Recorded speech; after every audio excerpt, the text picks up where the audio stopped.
سلام، اوس هم د 11 بجو خبرونه.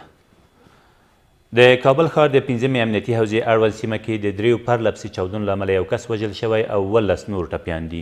د کورنیو چارو وزارت ویان نصرت رحیمي وایي لومړی چاودنه نن سهار نږدې 8 بجې د سیلو پر سړک د استاد رباني د ښوونې او روزنې د پوهنتون اړوند په یو کستر موټر کې د ځای پر ځای شوي ماین د چاودنې له امله رامنځته شوې او په پایله کې د سیمې یو اوسیدونکی وژل شوی او د یوه خبریال په ګډون 10 نور کسان ټپیان شوي دي.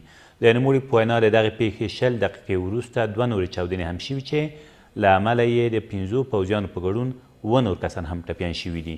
تر اوسه د دغې پیښې مسؤلیت هیڅ یوې ډلې پر غاړه نه دی اخیستی.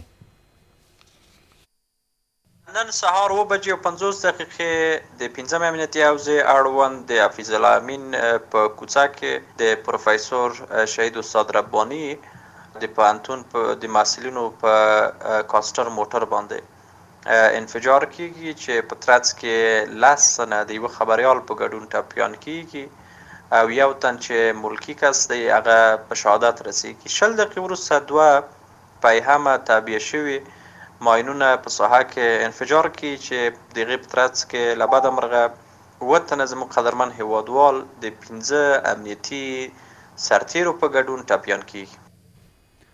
له دې سره سم په لویدیځ زون کې د 5مې سرحدي لوا اداري مرستیال له خپلو 4 سرتیرو سره ټپي شوی دی. په هرات کې امنیتي سرچینې وایي دغه پیښه تېره ورځ د هرات ورغونډۍ پر لار د روباڅنګي ولسوالۍ په ګنج چهل دختر سیمه کې هغه مهال رامنځته شوه چې د دوی ټانک په یو ځای پر ځای شوي ماین ور برابر شو. ویل کېږي د یوه ټپي شوي سرتیر روغتیایي وضعیت ډېر نازکه دی. د افغانستان د سولې لپاره د امریکا ځانګړي استازي تېر ماښام د افغانستان په ګډون 6 هیوادونو ته خپل اووم سفر پیل کړ. د امریکا بهرنیو چارو وزارت ویلي چې ښاغلی خلیزاد به په دې سفر کې له افغانستان سربیره پاکستان، بلجیم، جرمني او عربي متحده اماراتو ته ولاړ شي او تر هغې وروسته د قطر په پلازمینه دوحه کې د طالبانو له استازو سره هم وګوري. له دې سره سم زلمي خلیزاد په خپله ټویټر پاڼه کې ویلي په دې پړاو کې د افغانستان د سولې بهیر ګړندي کېدل غواړي. نوموړي زیاته کړې چې په دې سفر کې پر 2 موضوعاتو لومړی د سولې لپاره د سیمې او نړۍ مدغمېدل او دویم له طالبانو سره د سولې چوکاټ پر وروستي کېدو تمرکز کوي، خو په وینا یې هره بریا د ټولو اړخونو له لوري انعطاف ته اړتیا لري.